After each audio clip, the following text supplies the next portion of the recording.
Саламатсыздар, урматтуу Чалкан медиа каналынын көрөрмандары, өлкөбүздө алынган акыркы сааттагы жаңылыктар менен сиздерди кайрадан тааныштырабыз. Каналыбызга катталып, ой пикирлериңиздер менен бөлүшүңүздөр. Камчыбек Ташиев спорт менен машыгып жаткан видеосун жарыялады. УКМКнын төрагасы Камчыбек Ташиев социалдык тармактагы баракчасына спорт менен машыгып жаткан видео сүрөттөрүн жарыялады. Анда генерал жаштар спорт менен машык кыла деген жазуу калтырган. Урматтуу Россиядагы Москвадагы мекендештер, сиздерге өз кызматыбызды сунуштайбыз.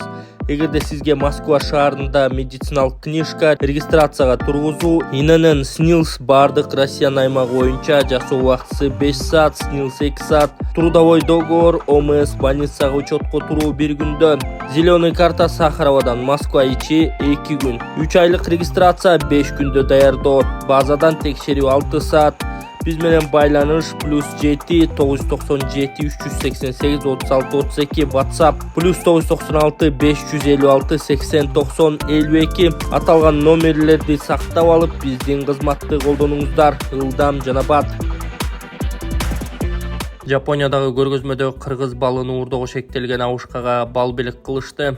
Кыргыз балын уурдоого шектелген жапониялык абушкага эң жакшы кымбаттелген бал белекке берилгенин Central Asia басылмасы жазды. Осака шаарынын 83 жаштагы тургуну 16 апрелде Экспо 2025 жарманкесинде уурлукка шектелип кармалган. Эртеси полиция улгайган адамды кечирим суратуу үчүн Кыргызстандын павильонуна алып келген. Жарманкеде иштеген кыргызстандыктар доосу жок экенин айтып, полициядан ал кишини кое берүүсүн суранышкан.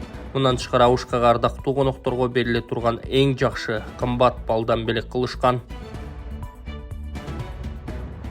Кумтөрдөн 2024 жылы 12 тонна 552 килограмм алтын өндүрүлдү. Кумтөр Gold Company жабык акционердик коомунун жетекчиси Бузурман Субанов Кумтөр кенинен 2024 жылы 12 тонна 509 килограмм алтын алуу пландалып, жыйынтыгында 12 тонна 550 килограмм алтын өндүрүлгөнүн билдирди.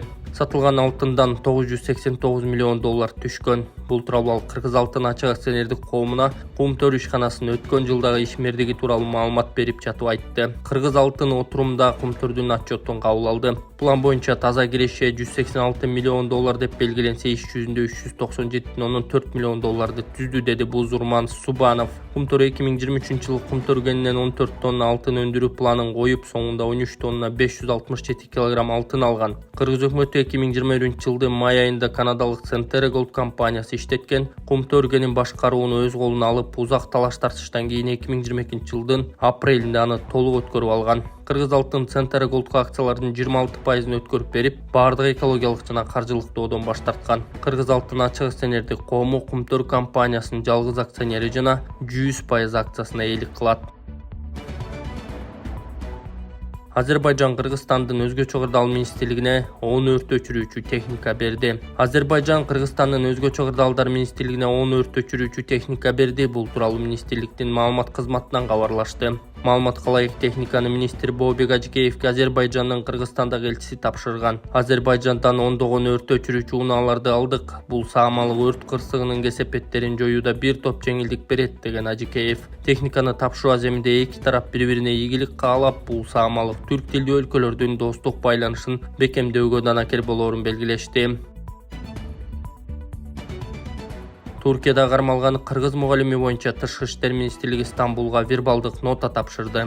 Стамбулда Кыргызстан жараны кармалганына байланыштуу Түркия тарапка Тышкы иштер министрлигинин вербалдык нотасы тапшырылды. Бул тууралуу ведомствонун маалыматында айтылган. Министрликке Туркиянын Кыргызстандагы консулу чакырылган. Анда аэропортто кармалган мугалим тууралуу Туркия тараптан расмий маалымат берүү өтүнүчү айтылган. Ошондой эле Стамбулдагы башкы консулдук тарабынан жактоочу табылып, Туркиянын тиешелүү органдары менен жолугуу үчүн ыкчам консулдук сапар уюштурулду деп айтылат маалыматта. Ошондой эле Тышкы иштер министрлиги окуучулардын биринчи бөлүгү өлкөгө кайтканын кошумчалап, калганы жакында учуп келишээрин белгиледи. Эске салсак, Каракулдогу Хусейн Карасаев атындагы балдар лицейинин мугалими Азамат Нурматов окуучуларын математика боюнча эл аралык олимпиадага алып бара жатканда Стамбулдун аэропортунан кармалган.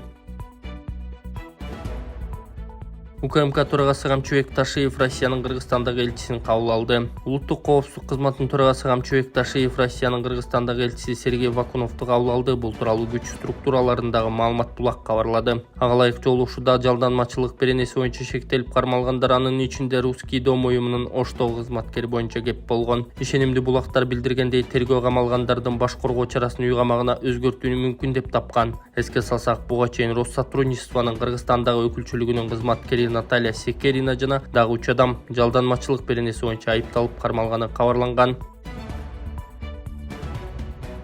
Садыр Жапаровдун үй бүлөсү чет элдик коноктор менен Ал Арчада көчөт отургузду. Садыр Жапаровдун үй бүлөсү чет элдик коноктор менен Ал Арча жаратылыш паркына көчөт отургузду. Бул тууралуу президенттин маалымат кызматынан кабарлашты. Иш-чара туруктуу өнүгүү үчүн глобалдык Тоо диалогу Бишкек +25 саммитине бара жаткан жолдо аттуу эл аралык конференциянын алкагында болгон. Анын катышуучулары Тянь-Шань карагайынын көчөттөрүнө отургузуп, көргөзмө павильондорун кыдырып, өлкөнүн бардык облустарынан келген продукцияларды көрүштү. Ал жерде улуттук тамак аш жана суусундуктар, дары жана чай өсүмдүктөрү, жүндөн жана кийизден жасалган буюмдар жана башка көптөгөн нерселер коюлган. Ошондой эле өлкө башчы катышуучуларга символикалык белектерди, эркектерге калпак, аялдарга улуттук кийимдерди тартуу кылган. Маалымат кызматы тараткан сүрөттөрдөн Канай Майгүл Жапарованы жана алардын кызын көрүүгө болот.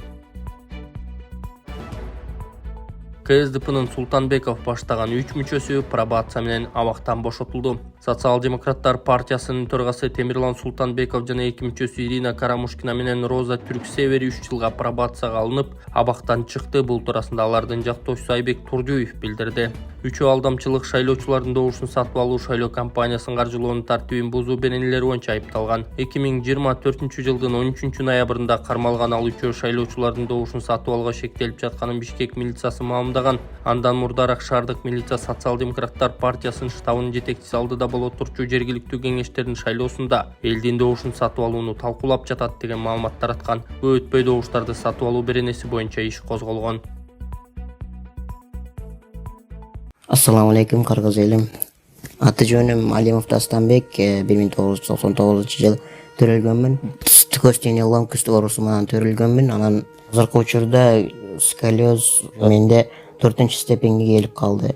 Дем алышым кыйындап, ички органдарым кысып, санчкылап, грудная клетка уже көрүп атасыңар, ушул жерге чейин көтөрүлүп кетти. Арткы жагым видеодо көрсөтөбүз азыр. Ошого кичине мага акча керек болуп атат. Чет өлкөгө барганга Индия, Турцияларда 45 миң, 50 миң деп атат сумманы. Азыр Египетте мен көрүп атам, Германия, Египет жакшы болуп атат экен. Ошол жактардан мен клиникаларды онлайн издедим. Ал жактарды сүйлөшүп көрбөдүм, бирок отзывдарын көрдүм. Алар кымбатыраак айтып калышы ыктымал. Ошондуктан мага кичине жардам берип коюшуңарды суранам, кыргыз элим.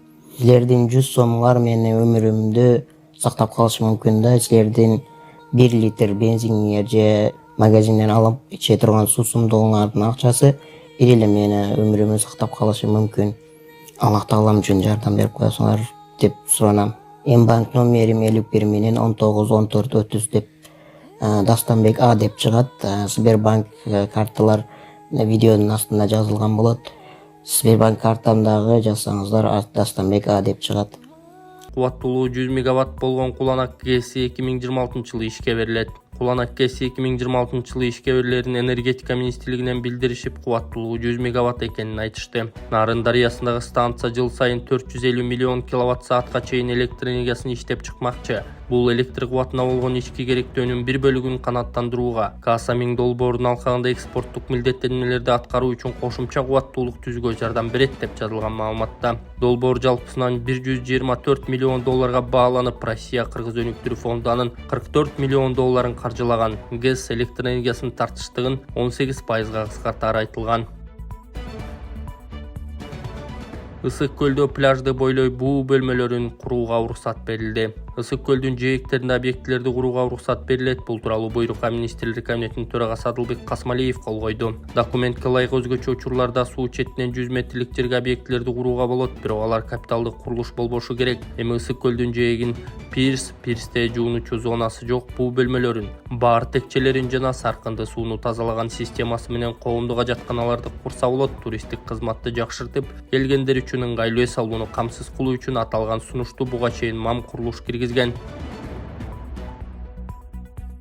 Дастан Бекешев МАМ Думанын депутаты Матвеевди персона нон грата деп жарыялоону сунуштады. Жогорку кеңештин депутаты Дастан Бекешев Орусиянын мамлекеттик думасынын депутаты Михаил Матвеевди Кыргызстанда персона нон грата деп жарыялап, ага жана анын үй бүлөсүнө өлкөгө кирүүгө тыюу салууну сунуштады. Бул тууралуу Элекулүү Телеграмдагы каналына билдирүү калтырып, Михаил Матвеев Кыргызстан боюнча өтө орой комментарий бергенин айтты. Биздин УКМК Орусиянын армиясынын катарында согушууга адамдарды азгырган аялды жана аны менен кошо бир нече кишини кармагандан кийин ушундай билдирүү кылды. Мен УКМК тараптамын. Негизи жагымсыз адамдар тууралуу мыйзам иштеп чыгышыбыз керек. Мындай мыйзам дүйнөнүн көп өлкөлөрүндө бар. Ушундай билдирүүлөр үчүн алардын Кыргызстанга киришине өлкөдө кандайдыр бир ишкердик менен алектенүүгө тыюу салышыбыз керек, деди ал. Дастан Бекешев мамлекеттик думанын депутатынын сөзүнө байланыштуу Орусиянын Кыргызстандагы элчисин чакырып, нота тапшыруу зарыл экенин кошумчалады. РТВI басылмасы Россотрудничество уюмунун Ош шаарындагы орус үйүнүн кызматкери жалданмачылыкка шексен алып кармалган Наталья Секерина тууралуу макала чыгарган.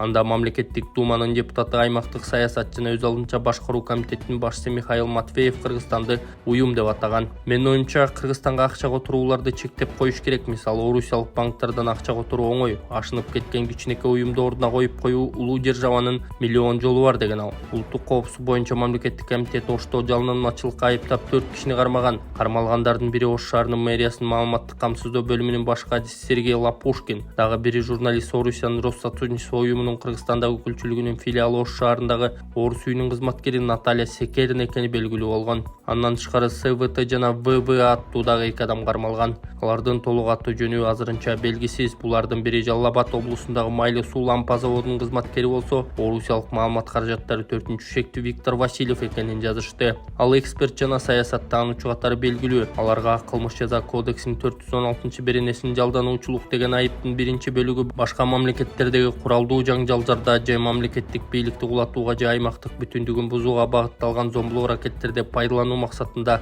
жалдануучуларды азгырып тартуу, каржылоо, материалдык жактан камсыз кылуу, үйрөтүү, ошондой эле жалдануучуларды согуштук жаңжалдарда же аракеттерде пайдаланууга кине коюлду. Бишкектин 1-май райондук соту 19-апрелде 4 шектүүнүн тең бөгөт чарасын карап 17-июнга чейин камакка алган. Атайын кызмат козголгон кылмыш иши кармалган адамдар тууралуу маалымат бере элек. Азаттык Сергей Лапушкиндин Наталья Секеринанын жакындары менен байланышканда алар комментарий берүүдөн баш тартышкан. Россотрудничество көз карандысыз мамлекеттер шериктештиги менен иштеп, чет жакта жашаган орусиялыктар жана эл аралык гуманитардык алака менен алектенген федералдык агенттик деп айыпталып келет. Бирок ал Орусиянын пропагандасын жайылтат деген сындарга кабылган. Азербайжан быйыл Россотрудничество уюмунун ишин токтотуп, Орус үй деген өкүлчүлүгүн жапкан. Бул уюм Бишкек жана Ош шаарларында активдүү иштейт. Орусия Украинага 2022-жылдын февралында согуш ачкандан кийин Россотрудничество Евробиримдиктен жана башка бир нече мамлекеттин санкциясына кирген. Россотрудничествонун башчысы Евгений Примаков Ош шаарындагы орус үйүнүн кызматкери. Кыргызстанда жалданмачылыкка шексен алып кармалган Наталья Секеринаны бошотуп алышаарын айткан.